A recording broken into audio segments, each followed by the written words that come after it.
what is some of that inner dialogue that you experience when there's something new on the horizon and there could be a lot of time poured into this, money that could be lost, resources, people hired? How do you deal with the inner dialogue and move past that into a launch, maybe before it's perfect?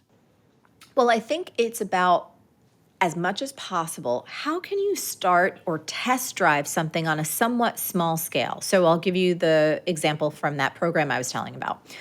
In our business, one of the blessings of our business is that we've had amazing affiliate partners over the years. I know that I can do only as good of a job that I can do sharing our message and how we can help people, but there's other people who have incredible audiences that may also benefit from what we do. So we've got great partnerships all around. And with this new program, I was like, no, we are not going to have a whole bunch of people talking about this when it's version 1.0. We want to do it as small as possible with the people who have been our past customers, so they know the level of customer experience they're going to get. They know the quality of our training programs. So my inner dialogue is like, look, let's start this as small as possible. Let's test ride it. Let's deliver outstandingly for our customers and clients. And when we get the feedback, if we need to tweak and adjust things before we go bigger, that's what we'll do. So for everyone listening, if there is a version of your product or your service, whether you want to call it a beta version or just a small VIP, first looks opportunity, is there a way for you to test drive this new product or service with a smaller group of your clients so you can get that feedback, you can work out the kinks, then you can roll it out in a bigger way, put ad spend behind it, whether it's affiliate partners or anything that you want to do to kind of take it to that next promotional level? Yeah, this is something we use at Ramsey Solutions, and we stole it from Jim Collins' concept of musket balls versus cannonballs, where you have this musket ball approach where you're not going to put all of the team's resources and energy. You're going to do a little test, and then you're going to do a little test, and you're going to get some feedback and listen to the customers and make some tweaks before you launch that cannonball with all the might you have. And so that's a great reminder that it doesn't have to be this big, scary launch where you're not sure if it's going to work. You know it's going to That's work right. because you've tested it over time. Starting small doesn't mean thinking small. Oftentimes, especially for small business owners, it is the wisest way to dip your toe in the water, to put something in the field, and to get that confirmation and that feedback, and you can build on the momentum. Yeah.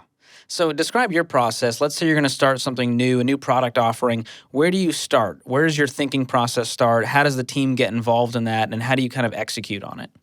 So for me, it's usually instinctual. So I like to pay very close attention, not only to what's happening in my life and in the world around me, but listening to our clients and our customers through our comments, social media, any place where I can really hear and listen to what's up, what people are struggling with, and see where we can have an opportunity to make a difference. Next, once I've proposed a little bit of a hypothesis in my own mind of what I think we can do and how we can serve, I like to put out a survey and get the real language, the thoughts, the feelings, the fears, the dreams, the aspirations of the folks who we hope to serve around this particular problem or topic area. Pick up the phone, email them, talk to them, listen to hear what it is even underneath their surface level frustrations. Once we have all that data, once we have that understanding, then I kind of go into my creative cave and I take all of that survey data, I take all of my own understanding and wisdom, and if there's any different holes, if I need to go find some science or some research, if there's anything where I need to kind of fill in to create a solution that I know is not only going to be extraordinarily effective, but results-based, that's what I'm going to do. And sometimes, that cave will take me a few months. Sometimes it takes me a year or more if it's a book, but that's my process.